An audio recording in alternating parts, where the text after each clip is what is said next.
About Beer receives underwriting support from Big Grove Brewery.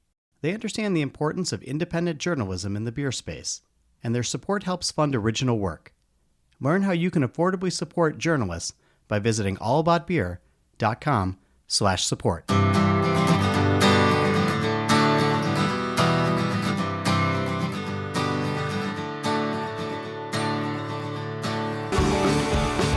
Welcome to Drink Beer, Think Beer, the podcast that gets to the bottom of every pint. I'm John Holl, and we're back in Indianapolis this week for a conversation with the couple behind Kismetic Beer Company. It's a conversation on taproom aesthetics, beers that inspire, and community building. So this seems like it's a good time to invite you to come out and see some of our shows in person. During the Craft Brewers Conference in Indianapolis, we're going to be setting up at Sun King Brewing for 3 days of live audience recordings. Join us on April 28th, 29th, and 30th from 4 to 6 p.m. as we bring you shows like Drink Beer, Think Beer, Brewer to Brewer, and the All About Beer podcast with Don Tess and M. Souter. Learn more about it at allaboutbeer.com/CBC2025. And you can keep up with the events and more on our social media. We're at All About Beer across all of the major platforms. And if you have comments, guest suggestions, or just want to reach out, you can always email me at johnholl, that's JOHNHOLL, at allaboutbeer.com. We're also supported by you. So head over to allaboutbeer.com/support and learn how just a few bucks can have a huge impact in supporting original journalism in the beer space. And on that note, thanks to this episode's sponsors. Today's episode is brought to you by Stomp Stickers. Stomp makes it easy for breweries to stock up on the essential packaging and promotional supplies all in one place. From beer labels and keg collars to coasters, beer boxes, and more, they've got you covered. Plus, every product is backed by their 100% satisfaction guarantee, and their full-time support squad is ready to help anytime. Visit stompstickers.com and use code THINKBEER for 15% off of your first order. You love craft beer. You'll love Indy. The Indy Craft Pass is your free passport to more than 40 of the city's best breweries: Sun King, Metazoa, Upland, and so many more. Check in, earn points, score swag. Yes, beer can actually win you prizes. Sip local and explore new tap rooms and make your beer run count. Grab your free Indy Craft Pass now at visitindy.com and let the good beers roll. If you're running a brewery, owner or operator, Beer 30 by The Fifth Ingredient is the ultimate command center. The most powerful brewery management software on the market, Beer 30 handles the entire brewing workflow from recipe development to production. Once your beer is brewed and ready, it seamlessly manages your inventory and streamlines your brewery's sales and distribution, all in the same easy-to-use platform. Beer 30 lets you get back to the beer and to the people that made you fall in love with this industry in the first place. And no other brewery management software gives you the ability to truly master your business and get the insights that you need to thrive in an increasingly competitive industry. Visit thefifthingredient.com/allaboutbeer today to learn more and receive 3 free months of Beer 30. A few weeks back, on the morning after their employee party and before they opened to the public, Nicole and Ryan Oesch opened their cool little brewery and sat down for a conversation. Located in a warehouse space in the city's Near East Side, the taproom is immediately comfortable to first-time visitors, and the beers are thoughtful, creative, and the kind of beer you wish there was more of in the world. The brewery, which has this kind of speakeasy vibe, opened in 2022 and has been quietly garnering attention from the right kind of beer fans. They both have extensive experience in the beer and hospitality industry, and Kismetic is a reflection of all the notes and thoughts they've taken and had over the years in anticipation of having their own space. It's a can't miss when you visit Indianapolis, and you're about to hear why. Here's our conversation. Thanks for having me here in your space, and I'm excited because before I got here, I was talking to folks about where I was going to be bouncing around in Indy, and I mentioned the brewery, and there was this unintentional smile that crossed just about everybody when I told them that I was coming here, and they're like, "You're going to love this space." and it's awesome because like you walk in and it doesn't feel like a brewery in, that's only been open for a few years in a place like, I'm not seeing Edison bulbs. I'm not seeing that stool. The furniture seems thoughtful. Like the decor is very so, Nicole, running front of house, explain to me, and then I guess everybody who's listening, like, what is this space? The plants are great, and I know you talk a lot about them on your social media as well. People can buy plants to go, which I think is awesome. But what was the vision for this particular space, and then what is this execution now? Yeah, I'm really glad it comes across that way, because that was exactly what we wanted from the beginning, was that it not feel like every other, brewery you might have been in recently. No disrespect, but just we wanted it to feel a little bit different, and kind of thought, cocktail bars, I feel like there's a lot of attention to detail in those, and it's a more elevated experience. Why can't breweries be the same way? So especially with the sort of beer that Ryan's always been interested in making, like a little more of an elevated experience across the board, that was important. I also wanted it to feel very welcoming to maybe folks that hadn't always felt welcome in the beer space. So kind of a little more feminine, a little more just open and unique. And I think that comes across as well. And it's a lot of fun, because we do often have events here where it's just like packed with women. And that's always cool to see in a brewery. Yeah, no, I mean, and it does have that welcoming thing. And it's something that I know the beer space has been talking about for 20 years. It's like, how do you make it more welcoming? And then people give thoughtful answers to that, and then few people actually follow through and do it. So, but it's heartening to hear that it's like you did it and it's working out the way that you intended it to. Yeah, and so this concept, we worked with some really incredible local designers. SJ and Joey Potts, their guide and anchor. But this concept that they created for us was retro future. So it was kind of like bringing the past meets the future, past and present coming together. So like the really bold colors, but then it's also very mid-century modern. Yeah, it's got like a little bit of like that Brady House feel on some levels, but cooler. Your somehow. Grandma's basement. We get that one a lot. Yeah. But I feel like there should be like a conversation pit somewhere, or like fondue pots around, but in a smart way. Funny like not just, enough, we originally were supposed to make this little area back here a conversation pit, but when we tried to get into this concrete floor, there was no way that was happening. Okay. So we basically tried to make it feel that way above ground. So yeah, conversation pit all day. I like that. Yeah, you're nodding along, Ryan. Yeah, we had the best of intentions, and then once you get into build out, you're instantly aware of the limitations imposed on you by the space. It's a 120-year-old building that has seen many lives, and nothing is plumb and nothing is level, and this concrete is hardened steel. So. Yeah. So as you sit here now, is this the vision? Like, is this the vision come to life? I mean, conversation pit aside, like, what is this about as close to the dream that you had?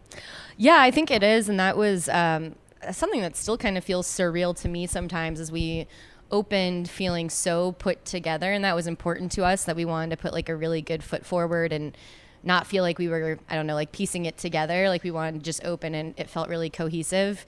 So I have to remind myself sometimes that we can still do other things, and there is room to build on it, because I feel like we just came so correct from the jump that I have to remind myself we can still edit and play around with it. But I mean, I love this space so much.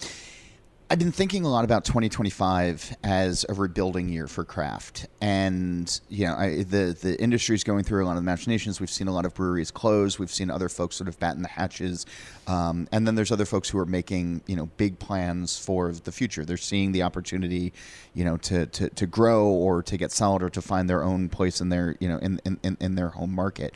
And then I'm seeing 2026 as sort of like when. I mean, who knows what'll happen, but that 2026 can be a year of growth again, or folks can be on a little bit solid ground as some of the other places have closed, and the industry has gone through the necessary machinations that it needed to. But I'm thinking about those brewers that will open in the next 2 years or so. And I don't know if I've ever had a conversation with a brewer who felt good on day one in sort of the way that you just described, of like having the space set up that way. And I just wonder, from a business standpoint, you know, you only get that first chance to make a good first impression. So that had to have helped. It had to have probably been good for your mental health as well, of not walking in and being like, okay, like we still have that area to paint, but we're already pouring beers, you know, to have that. And I just wonder if you can go to a little bit deeper on just like the importance of having it ready on day one, and how that feels and the dividends that sort of paid off. Well, as far as our mental health, the many months leading up to that, including all the work that we were still doing on the day of our soft open, I would say it was a different story then. But yeah, we got everything together, and it was beautiful. I think we both had worked at breweries previously, and at least for me, it was very important to, put a really good first step forward, like proving ourselves. At least that was how it felt to me, was I wanted it to just really be a summation of the experiences that had gotten us this far or brought us to this point, and really just put like a best foot forward and make a really good, strong impression. But business-wise too, I do think it really helped us that, like you said, first you only get one first impression, and people coming in here and just seeing so different from what I think they were expecting to see, and then that really just drummed up a lot of like word of mouth. It looks beautiful in photographs, so it really built up, I think, some buzz for people to come just be in the space. Yeah. So Ryan, as you started thinking about the beers that you were going to make when you guys opened, I imagine you had some brewer thoughts and some, you wanted the beers to, be a representation of you and the space. What did you open with? What's been working so far? And how do you feel your beers sort of help tie into the space? Well, I think first and foremost, the way that we approach this business is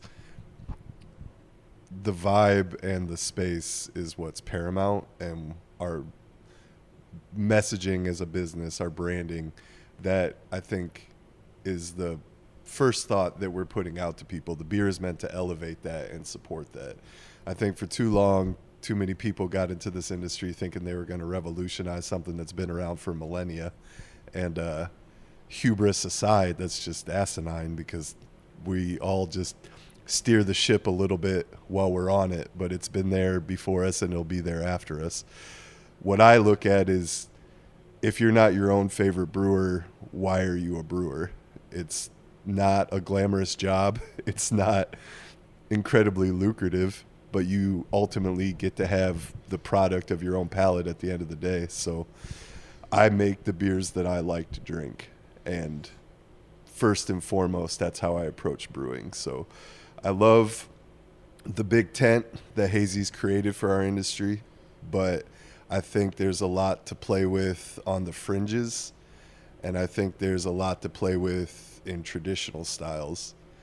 And I think I'm trying to kind of walk both sides of that line while still being cognizant of the fact that people expect certain things when they come in. So I make the hazy that I want to drink, but I wouldn't say it's the industry standard. I'm not hopping at the same rates per barrel. I'm not using lactose. I'm not going for a 8% palate crusher. Like, it's just not. So what are you going for then, like, when it comes to hazies? Really, just, it's the same approach to anything. It's sessionability. Like, everything I make, for the most part, is between 4.5% and 6.5% alcohol.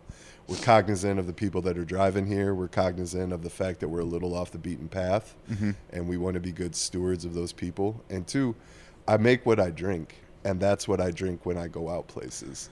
So, like, for hazy specifically, I don't want hop burn, I don't want heartburn, and I want sessionability. I want more than one. So you take the lactose out. If you can't get enough body from the thickest mash and the hottest mash than you can do, then maybe it doesn't need more body than that. Sure. And I want someone to sit down and have a second one and not feel full. That's important too, because being a destination, right? Like you want people to come and hang out for a little bit and not immediately get that bloat or that palate fatigue or especially in Indianapolis where it's a driving city. Yes. We're making strides on public transit, but we've got a few years on that. The Blue Line out here on Washington, I think, is going to be huge for our business. But people are driving here, and you have to be cognizant of that, especially on the east side. Like the roads aren't great. There's a lot of potholes. There's just things that we're trying to be good stewards of our community and our patrons. I like that. So when you talk about playing on the fringes then for some of the traditional styles, I have two Pilsners in front of me, one an Italian, one a French. And before we went on, I was sort of joking, like, there's still a lot of white space in those. It's like maybe we're using ingredients from those respective countries, but, how it ultimately presents is still largely up to brewers. Yeah, you give 5 brewers the same recipe, you get 5 different beers generally. Yeah. 5 different beers generally. I came from the wine world. I've been in alcohol for coming on 20 years now, and I sold wine for over a decade. And the thing that interests me the most about it was terroir. It was the influence of geography and climate on the final product. Winemaking is it is very demanding, but is not maybe in many ways as technically demanding as beer brewing is, or there's not as many factors that you can control. I call them the knobs that you twiddle. Yeah. So the ingredient has pride of place. And now that we live in this sort of global economy where I can get barley from Champagne, I can get barley grown in northern Italy, I can get barley grown in Germany. They all give distinct characters. They taste different on their own as a raw ingredient. The way they're expressed in the final product, if you keep the processes relatively the same, I think is an indication of what those ingredients taste like. And I think that to me holds both intellectual interest, but I think there is a commercial viability there, because I think we are reaching the limit of how many different hops we can put into a hazy or these pastry styles are still seemingly inexhaustible with what is going into beer. But I think there's ways to do it with the ingredients themselves and maybe process changes that I think are as interesting, if not more so. Can I go back to the French Pilsner for a minute? Because Sure. It's, again, one of these things where I don't know if I've had enough of them to really fully appreciate what it is that I'm tasting. So when you're tasting barley from Champagne, when you're tasting these ingredients that are coming through, and then just doing a standard Pils recipe, what are the aromas and flavors that ultimately come out for you? Like, I'm trying to dissect it as I'm drinking it now, Sure. but like I feel like I could use that old school brewer's guidance of the power of suggestion to sort of get me there. This is my job. So I think the main difference, like when you start with the barley, the Italian barley, which is Ericlea, it comes from Weyermann, soft, pillowy white bread, almost slightly sweet. And I think that breadiness and that malt character lingers in the Italian. The Champagne barley, like German barley to me, is crackery. Yeah. Especially maybe like some of like the Barca stuff. Almost saltine like. There's like a brininess almost to it, coupled with that really sharp crackery effect. The Champagne barley was somewhere in between. It had a little bit of the sweetness of the Ericlea, but not nearly that kind of not rough, but sharp edge of the German. So the way that it's expressed to me in the final beer, I don't get nearly as much of the full malt character that I do out of the Italian. The other part of that, though, is those Aramis hops, which is a Strisselspalt daughter and there's just so much more going on in there than a lot of the continental varieties. I'm getting like white grape juice, and that coupled with that sort of like brioche new mown hay thing that I get from the barley, it makes a beer that wasn't my intention, but it comes off almost wine-like in nature to me. There is that white grape character, like almost like a Nelson Sauvignon, but not as prominent. Maybe more like a Hallertau Blanc or something like that. Okay. And so the differences to me is, one, the Italian has a little bit more of a hop funk to it. It has a big, that style guy in 96 was dry hopping during active fermentation before anyone was doing it in hazies. And so that, I think, comes across to me. There's a little bit more of like a lemongrassy flavor and aroma.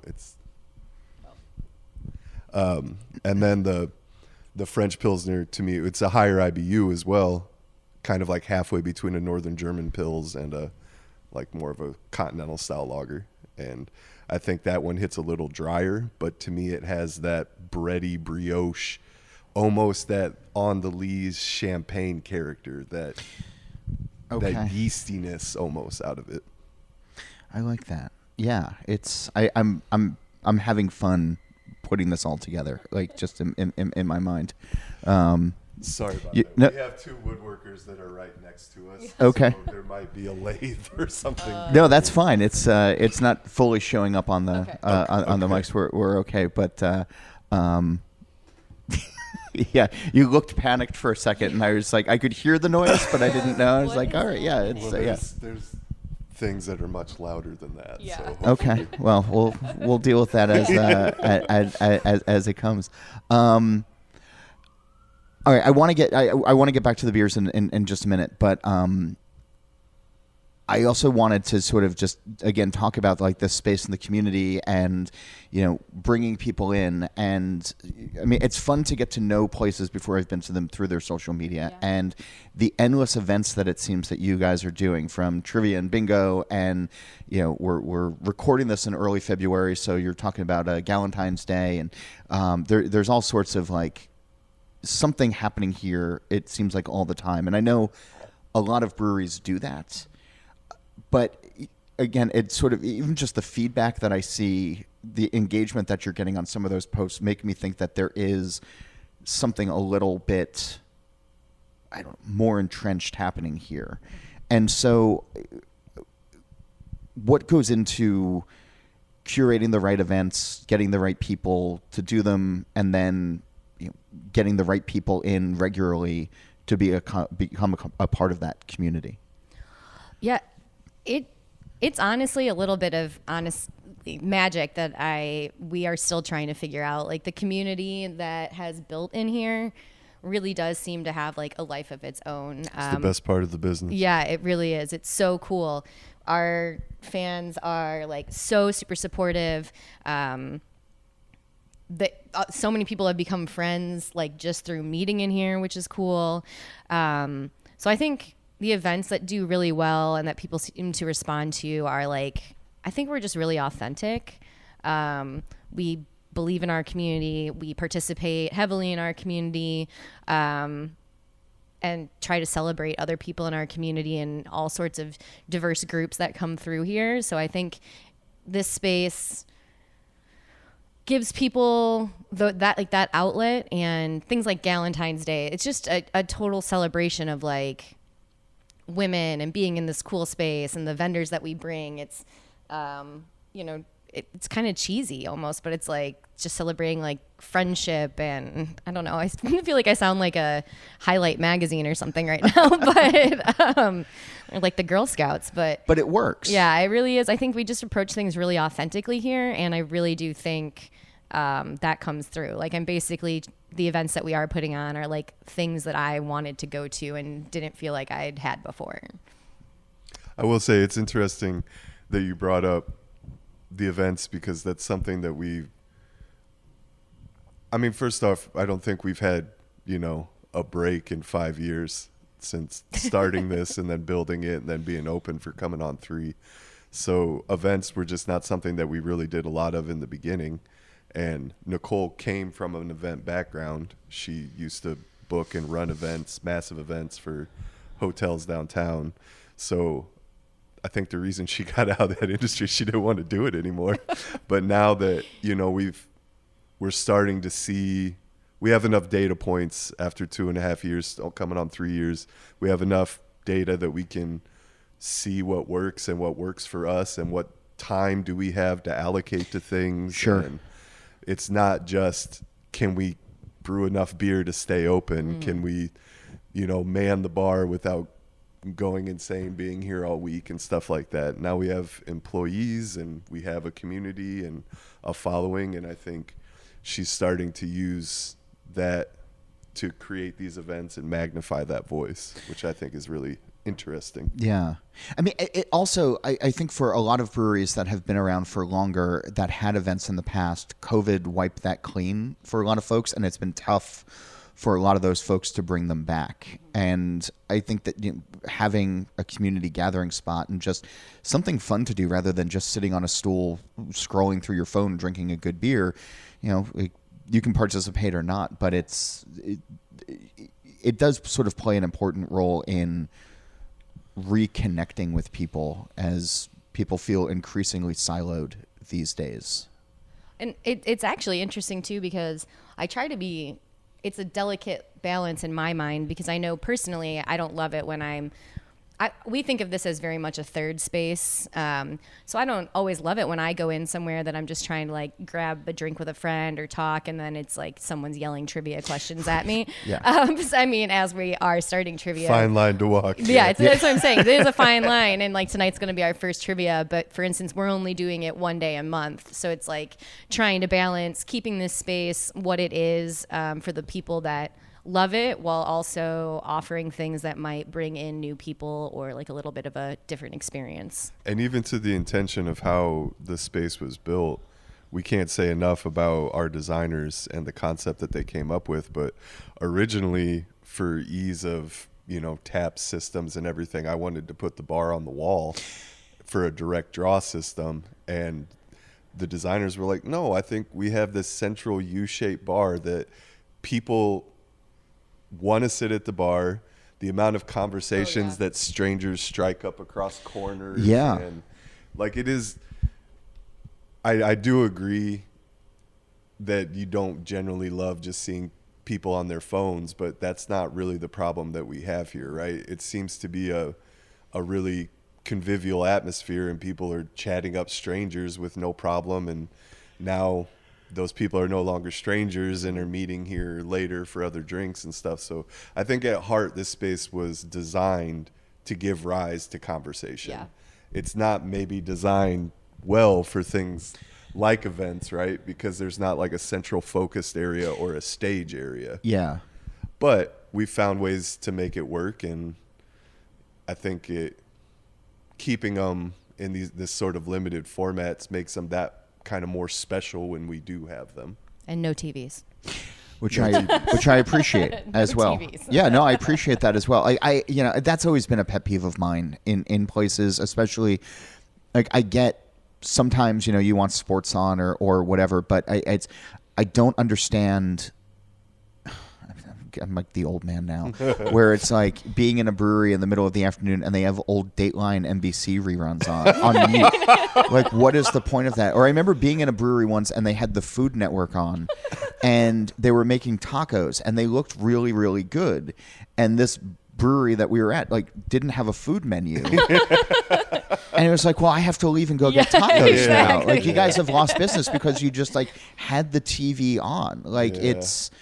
So, unless it's curated or thoughtful, I don't get it. Yeah. But, and it is a sports town, so there is a little bit of an expectation, but we've looked at it as this is what we offer. And if there's something else that you want, there's plenty of places that we could recommend that you go check out. Mm-hmm. Yeah.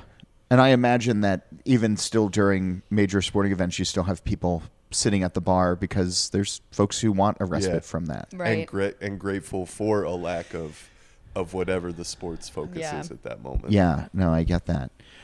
More in a moment, but first, thanks to this episode's sponsors. Streamline your supply chain with Stomp Stickers, the ultimate one-stop shop. Get everything you need in one place with easy online reorders, competitive pricing, and crazy fast turnarounds. Hassle-free ordering and a smooth experience are what Stomp is all about. See for yourself at stompstickers.com and use the code THINKBEER for 15% off of your first order. You love craft beer. You'll love Indy. The Indy Craft Pass is your free passport to more than 40 of the city's best breweries: Sun King, Metazoa, Upland, and so many more. Check in, earn points, score swag. Yes, beer can actually win you prizes. Sip local and explore new tap rooms and make your beer run count. Grab your free Indy Craft Pass now at visitindy.com and let the good beers roll. If you're running a brewery, owner or operator, Beer 30 by the Fifth Ingredient is the ultimate command center. The most powerful brewery management software on the market, Beer 30 handles the entire brewing workflow from recipe development to production. Once your beer is brewed and ready, it seamlessly manages your inventory and streamlines your brewery's sales and distribution, all in the same easy-to-use platform. Beer 30 lets you get back to the beer and to the people that made you fall in love with this industry in the first place. And no other brewery management software gives you the ability to truly master your business and get the insights that you need to thrive in an increasingly competitive industry.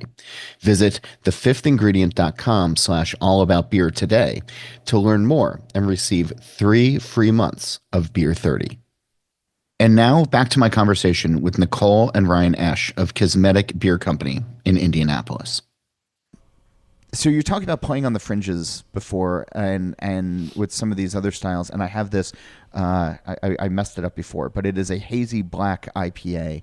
And I'm getting strong licorice off of this. And I'm kind of loving it. But I'm also kind of confused by it as well. Licorice is surprising. I don't get a lot of licorice, but I guess that could be the way the chocolate plays with the citrus.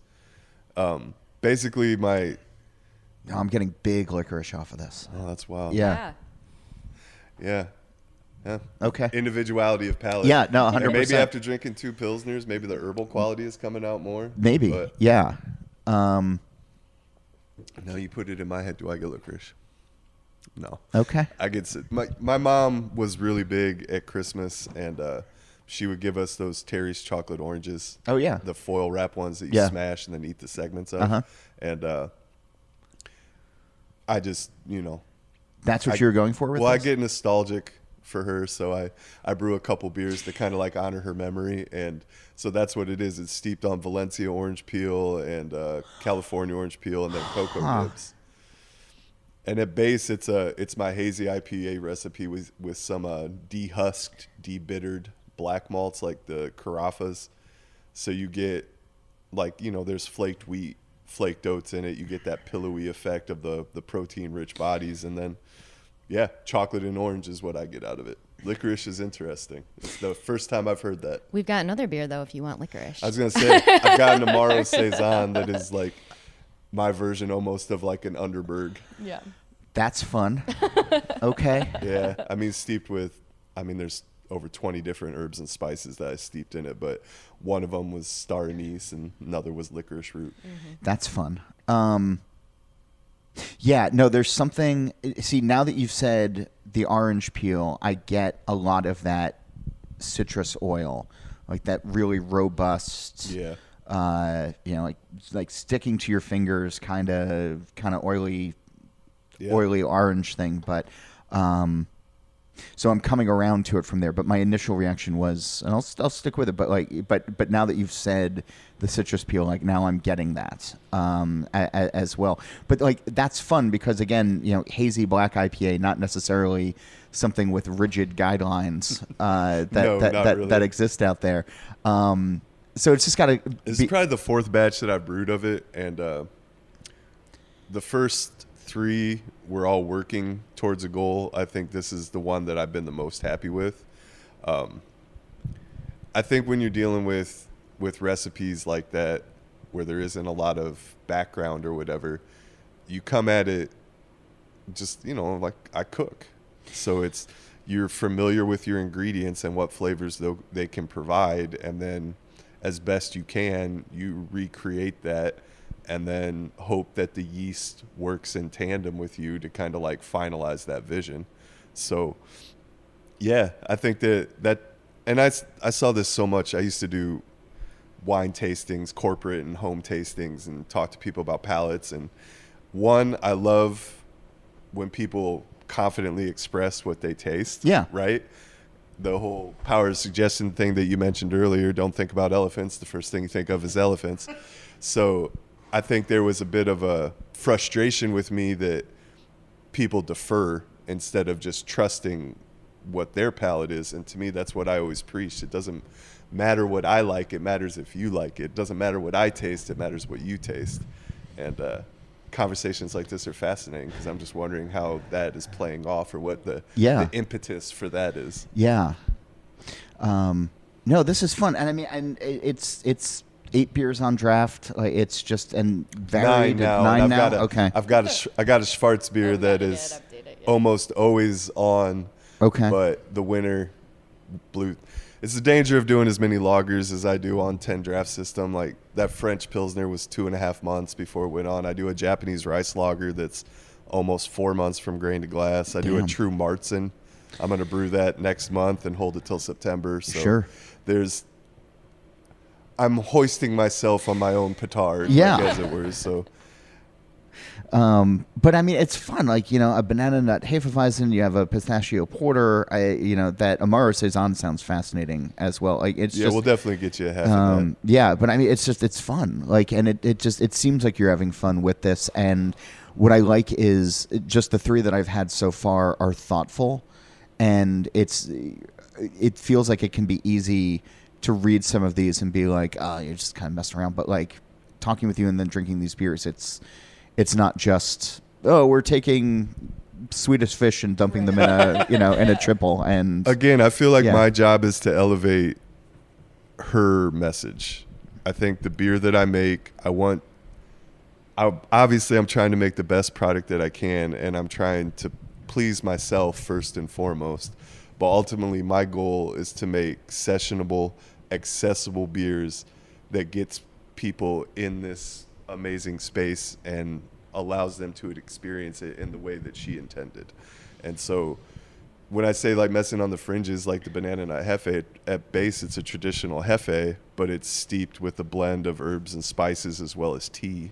And I think that's what I'm aiming for, is changing flavors, maybe in the same way as you alluded to with the pastries and the Swedish fish, but doing it in ways that are, to me, dry. I don't like sugar in my alcohol. Yeah. So first and foremost, it's no sweet or no additional sugars added. And then, what can I do with those limitations? How can I change flavors with those things? I like that. So we're at this point where the world's brewers, at least a good chunk of brewers from America and various folks are going to be coming into town. Nervous. Are you? I'm not nervous. You're nervous. What are you nervous about? Just that you're going to have the world's brewers like coming in and drinking your beers, or just? I'm confident in the product that we purvey. 100% you should be, yeah. But I love Indianapolis. In many ways, it feels like we're still a couple years behind maybe like the bigger beer cities or the coast as far as like what's taken off there. Maybe. And we're about to have the biggest, spotlight in our industry shown on the city, and I just hope we show out. I hope we do well. In fairness, coming off of Vegas last year, that bar was set pretty low. So Good to know. That's comforting. Yeah. Thank you.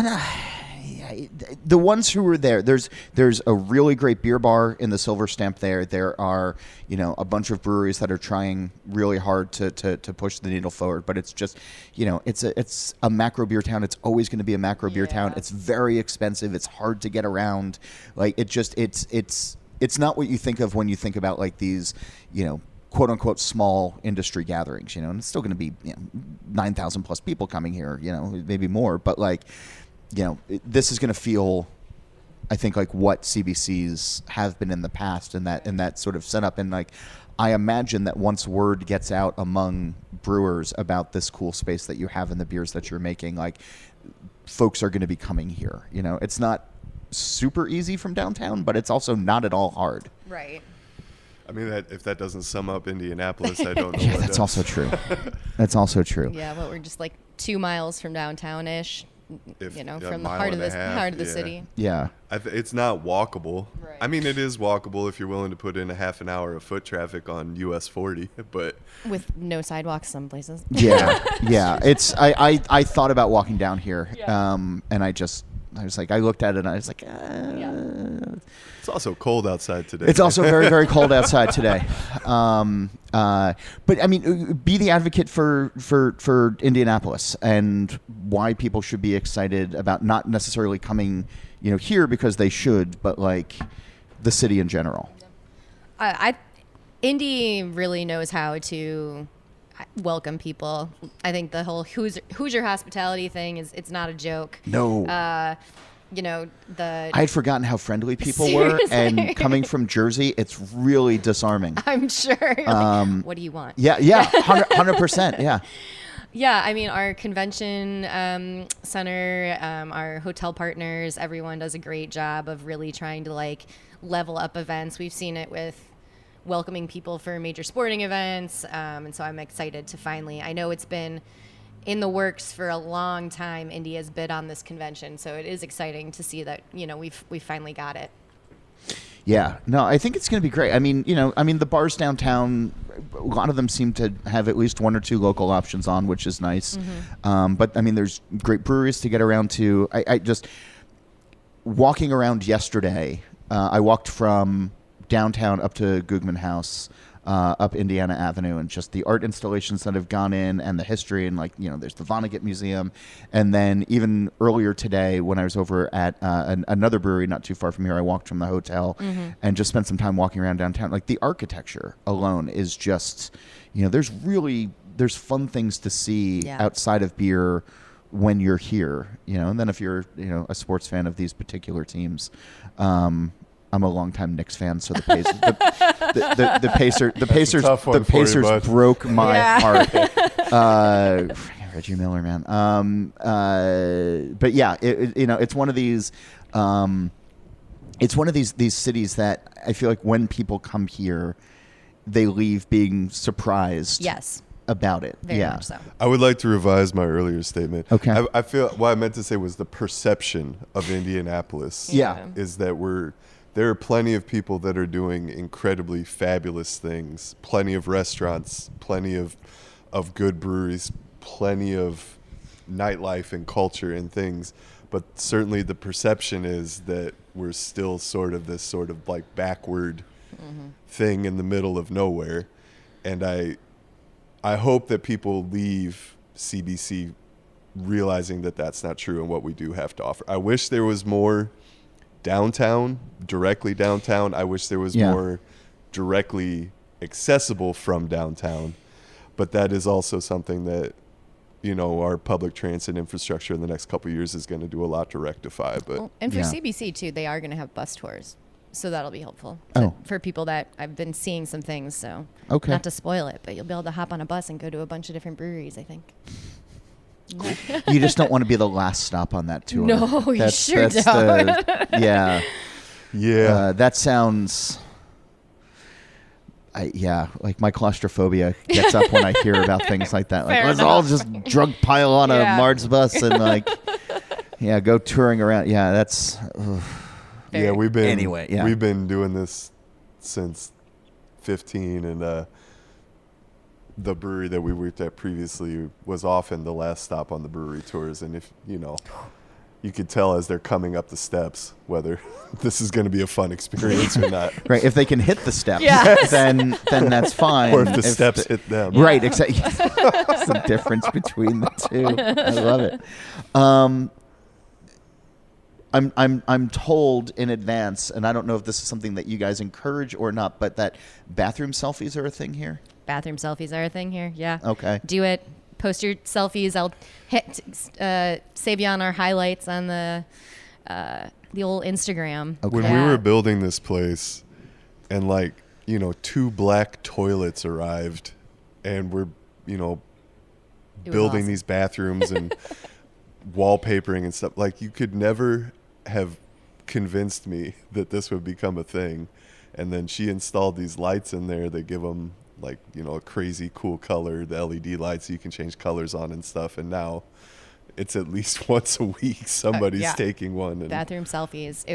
There was a local post that about like best bathrooms in Indy, and we weren't on it originally, and people It's an outrage. It's an outrage. people quickly corrected them. Yeah. We were included in the update. I mean, if you're going to be known for something, Yeah. it might as well be that. I mean, it's the old adage, we're only renting the beer. So, Yeah, exactly. All right. So before I let you go, I want to ask you each the green door question, which I started asking this at the early part of COVID when my wife and I rewatched the TV show The Good Place. And in the final Love that season, show. yeah, Love that show. so in the final season, they introduced the concept of the green door, Yeah. that you can walk through and be anywhere doing whatever you wanted to do. So for the purposes of this show, if we had a green door on our plane of existence and this conversation ended and you could walk through it and be at any bar or any brewery anywhere in the world, where would you want to go? Who would you want to be with? And what would you like to be drinking? Oh my God. Wow. That's a tough one. That is so hard. Okay, then you get to go first. Yes, perfect. They're breweries I've never been to, but I love what they're doing, and I very much want to go there. The Seed Oh, yeah. in Atlantic City. Yeah. And then Seeds, With a Z. yes, Yeah. in Union Pier, Michigan. Okay. They both are lager focused. I mean, the Seed, Saison is life, speaks to my heart in a dear and Yeah. deep way. There are few people in Jersey making better beer than what Amanda is making.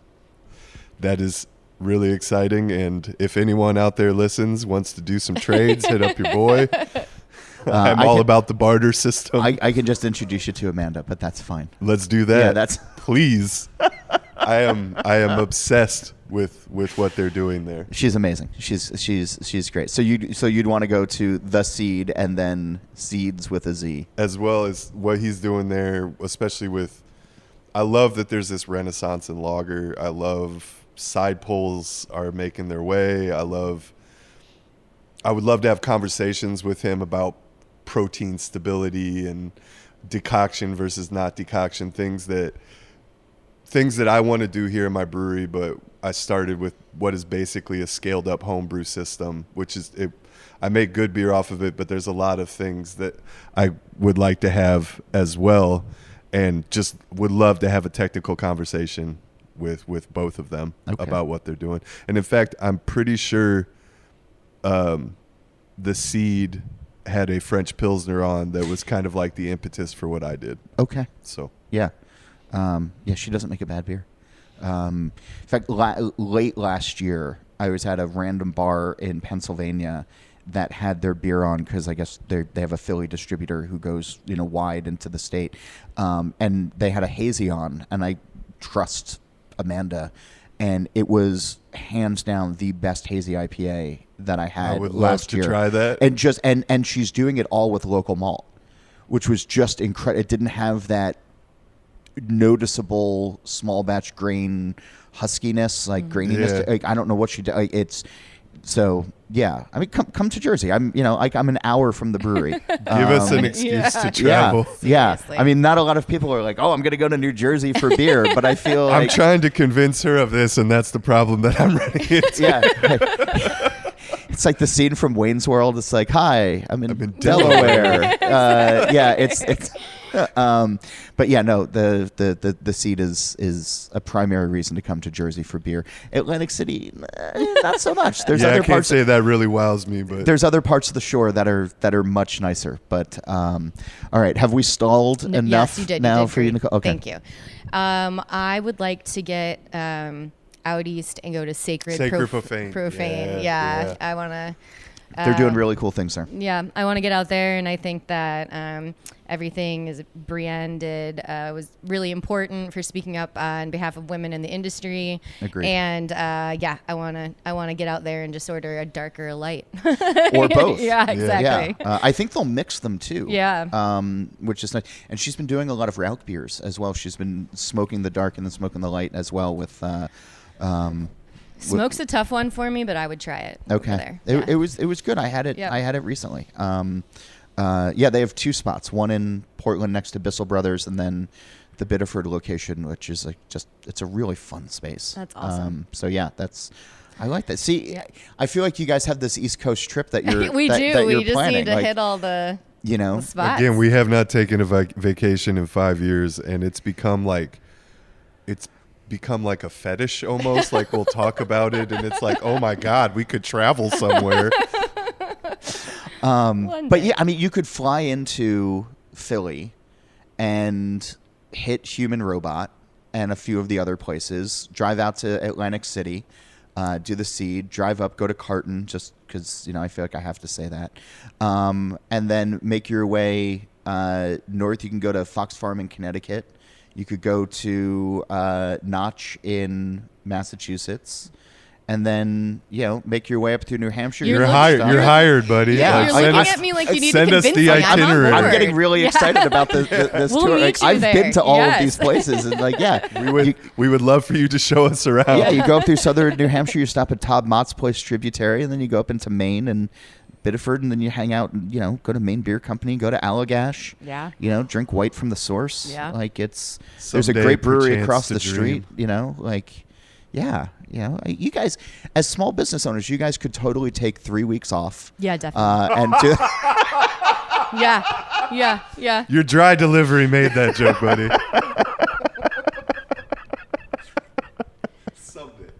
someday. I hope you do it because it's both of those places that you mentioned are doing things their own way and in a smart way, and you guys are clearly doing that here as well. And it feels like there's that kismet, so it works. I really hope anybody who's listening, if anybody listens, that they come here regardless if it's CBC. Like, come to Indianapolis and get a pork tenderloin sandwich and eat well and have a fun time. Yeah. But also come here and drink here and go to the other bars and breweries. And Thank you. Thank you very yeah, much. thanks for having me here. No, thank you so much for coming and checking us out. Cool. Truly a pleasure. Yeah. All right. A reminder, if you're going to be in Indianapolis for the Craft Brewers Conference or just in Indianapolis in general, come out and see us at Sun King on April 28th, 29th, and 30th from 4 to 6 p.m.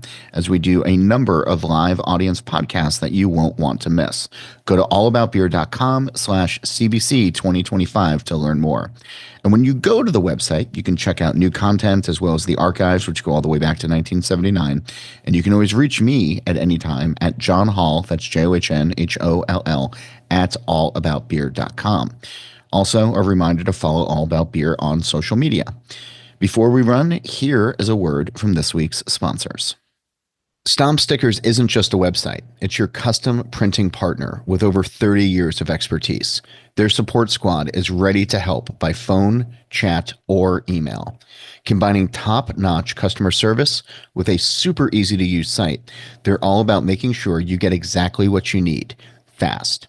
Shop with confidence thanks to their 100% satisfaction guarantee.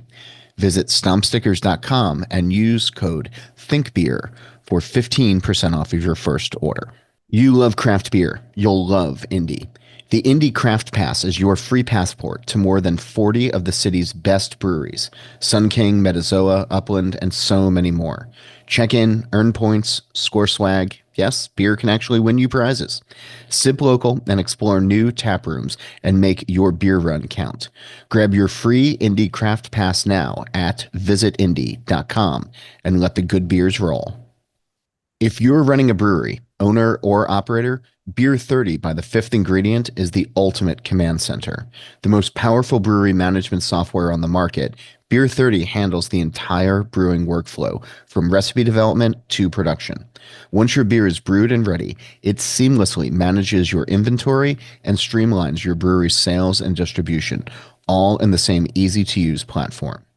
Beer 30 lets you get back to the beer and to the people that made you fall in love with this industry in the first place. And no other brewery management software gives you the ability to truly master your business and get the insights that you need to thrive in an increasingly competitive industry.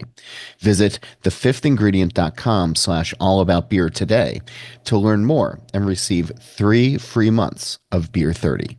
Don't forget about the All About Beer podcast channel. Search and subscribe on your podcast platform of choice. Steal This Beer has new episodes every Monday. It's 10 years old now. And the BYO Nano podcast comes out on the 15th of every month. As for this show, Mitch Weber does the music. Jeff Quinn designed our logo. And I'm John Holl. New episodes release every Wednesday. And that's when I'll be back again to drink beer and to think beer.